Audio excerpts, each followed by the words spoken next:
ఈ అసమర్థులైనటువంటి మంత్రులు వర్షపాతం తక్కువటే మా మీద బదనాం పెడుతున్నారు అని మాట్లాడుతూ ఉన్నారు. అది పూర్తి శుద్ధ తప్పు.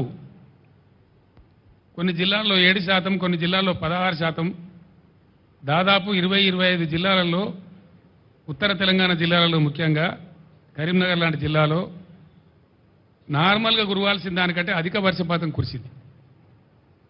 ఎక్కువ రెయిన్ఫాల్ ఉండగా కూడా ఈ పరిస్థితి ఎందుకు వచ్చింది అంటే పూర్తిగా ప్రభుత్వ అసమర్థత, ప్రభుత్వ వైఫల్యం తప్ప దీనికి వేరే కారణం లేదు. ఇక్కడ బాధ కలిగే విషయం ఏంటంటే, నేను కూడా దుఃఖంతో చెప్తున్న మాట ఏంటంటే, కాలం కాకపోతేనేమో రైతు ఇంత నష్టపోడు, కాలం కాలేదని దేవుణ్ణో ధర్మాన్నో తిట్టుకుంటాడు, పంట వేయడు. కానీ ఇక్కడ పంట వేసి పెట్టుబడి పెట్టి ప్రతి ఊర్లో కూడా వాళ్ళు రోధిస్తున్నది బాధపడకుండా ఇలా మగ్దుంపుర్ర కానీ ప్రతి చోట చెప్పింది ఏంటంటే 25,000 పెట్టమని కొందరు, 28,000 పెట్టమని కొందరు, 22,000 పెట్టమని కొందరు. ఒక్కొక్క రైతు ఎకరానికి ఎంత పెట్టుబడి పెట్టిండో ఇంత పెట్టుబడి పెట్టి గగ్గపాలైన సార్ అని వాళ్ళు మొత్తుకుంటా ఉన్నారు. మేము వేయకపోతే బాధలేదు, కానీ కారణం ఏంది? రైతు బంధు మీద ఒక అరాకిరి.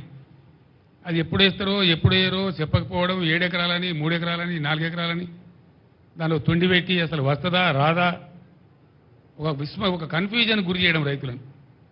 నిన్న మొన్నటి దాకా ఇప్పటికి కూడా ఇంకా పూర్తిగా వేయలే, రైతులకు 100% వేయలే. ఇంకా దాని మీద ఒక పాలసీ లేదు, ధైర్యం లేదు, చెప్పే తెలివితేటలు లేవు.